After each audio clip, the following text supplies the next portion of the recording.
Most Australians retire assuming they'll probably be fine. But here's the uncomfortable truth. About half of us believe we're going to live longer than our savings will actually last. And in my experience, it's not uncommon for retirees to run down their savings much faster than they expected.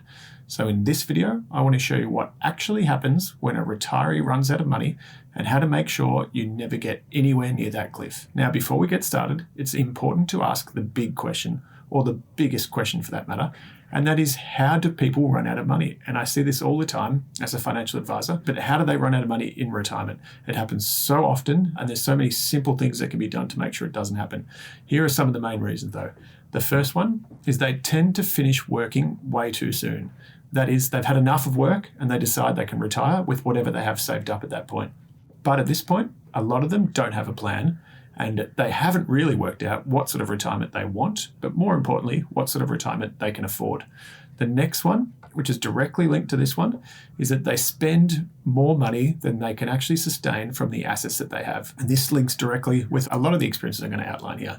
Once we get access to that big pool of capital, it's easy to go crazy, start spending. We go off and book all these holidays, even in advance of actually making the decision to retire. We start doing renovations because we're spending more time at home. We don't like their house the way it is when we're in there all the time. And all these things we put off, that retirement date means we start to look at doing these things and all at the same time. But in so many cases, people don't actually understand the impact this will have on their capital, and they haven't planned for this, they haven't considered this, they haven't modeled what this might look like in terms of the impact on their retirement, not just next year, but 10, 20, and 30 years from now. They also don't know how much they can afford from the capital that they have. And this links directly to the first one. That is, as opposed to spending too much, they haven't actually thought about what they can afford. There's no basis from which they're starting to budget. You need to do a longevity analysis, and this might sound complex, but ultimately understanding how long you're likely to live and then how much you're able to draw down during those periods. There's a lot of good calculators available on the internet to help with this, and we can share some of those, and we've covered that in previous videos as well. But the key here is understanding the numbers before you make that big jump. Another one I see all too often for self-funded retirees is they help out children more than they should. And I'm not saying you shouldn't help your children. The value of an inheritance before you pass away can be significantly higher than waiting until you pass. And we've all got these hopes of helping our children to get a leg up in life in a property market that's incredibly challenging to get into. But the cost of living is increasing, and all too often I see families helping their children more than they can actually afford, putting their own quality of retirement at risk as a result. When reviewing these things, understanding these things, and planning these things ahead can be significantly more beneficial to both the children and the retiring couple at the same time. They also tend to maintain multiple properties. That is, they might have an investment property, they might have a beach house, they might have a second house, an apartment, and a house in somewhere rural. But houses come at a significant cost and are depreciating assets. Outside of things like gardening, you also have land taxes if it's a second home, rates, utilities, ongoing fees, maintenance, updating, hot water systems, all these things start to increase. And this can be incredibly expensive when you're trying to maintain a retirement income of a certain amount and continue the lifestyle that you want while having these automatic fees that need to be paid. They also don't invest for income and growth. And this is directly linked to running out of capital, is that investing solely for income. There's so many people I see just put all their superannuation, they take it out, they put it into a term deposit, and say, oh, it's great, it's 4.5%, but they're not growing that income, and they're not considering the fact that they're likely to live 20 or 30 years once they start retirement. Another one that's all too often is that they get hit by scams. Online scams, you get phishing, you get emails requesting bank information, or you get hacked and you get ransomed. All these sort of things are becoming more and more prevalent with the move online. So the key here is avoiding online scams wherever we can. And this is linked to another video that we produced recently as well about how to avoid those scams. But this can be another way that people run out of money, and people have lost significant money to scams in Australia in 2025 alone. So the next part of this video is what actually happens when you run out of money. In my experience, most people run down their superannuation assets first. This is the liquid assets. This is what they get access to. They might take all their money out of super and put it in a bank account, and they feel wealthy and they're ready to go, and they start spending all that money. This newfound freedom means that the spending can get out of control.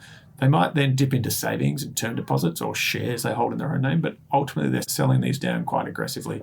And a lot of the time this actually happens in your 70s and even your early 80s when you're still quite mobile and quite fit for most people. After this, they start turning to assets that have equity. And this is usually a forced decision, which is exactly what you don't want in retirement, not one that they're making ahead of time.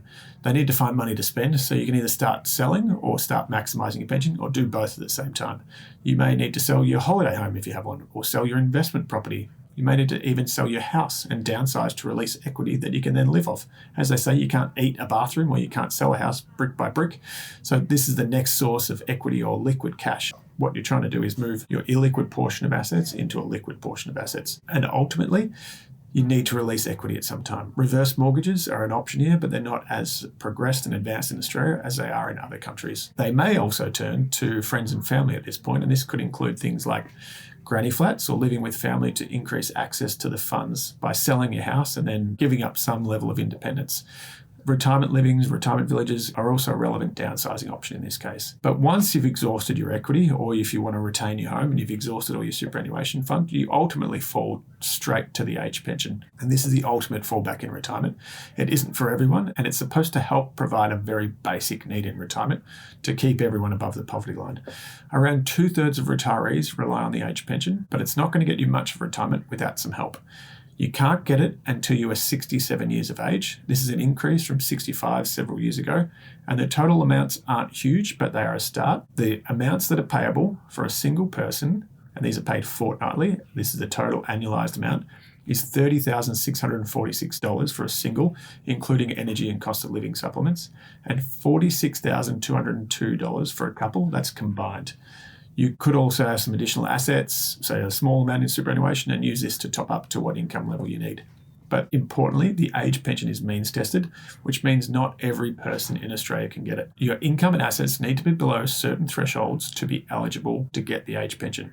In the case of income, your payment reduces if your income is over $218 per fortnight as a single or $380 for a couple, and it reduces by 50 cents per dollar that is above these amounts. The payment ultimately cuts off when your income hits $66,000 for a single or $102,000 for a couple.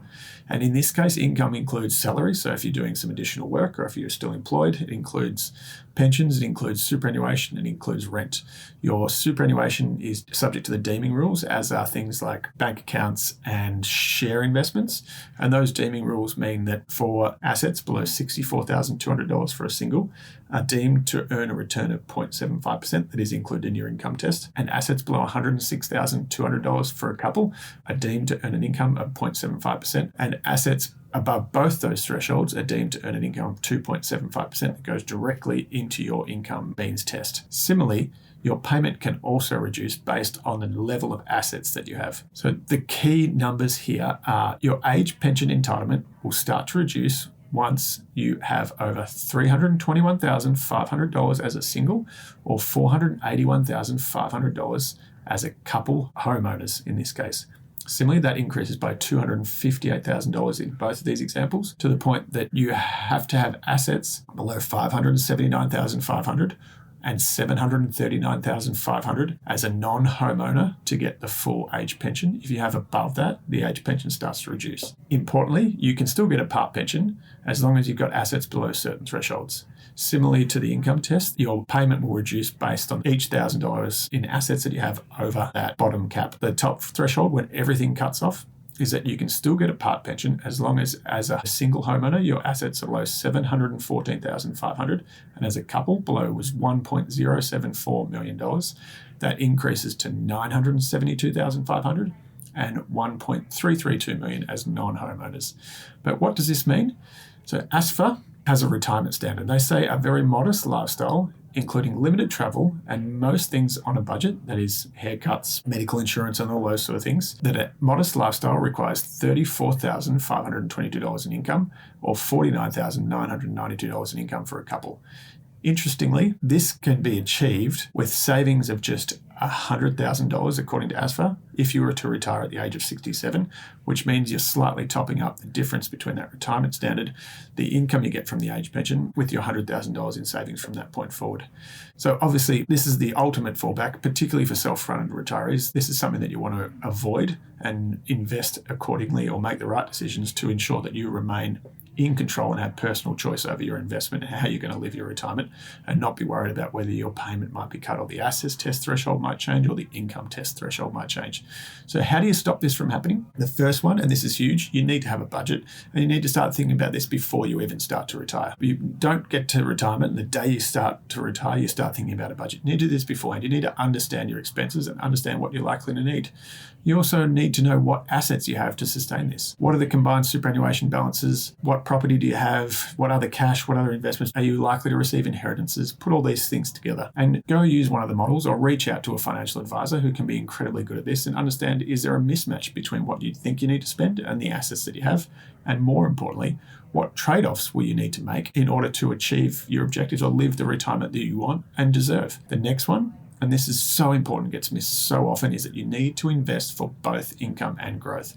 I see this all too often, people putting all their money into a term deposit or cash accounts or low-risk investments, thinking, oh, I'll only live 10 years in retirement. More and more people living well into their 90s in retirement, particularly couples. And in this case, you need to have both a growing income, but a growing pool of capital that supports that income in order to have any hope of keeping up with both the cost of living and increasingly long lifespans in Australia.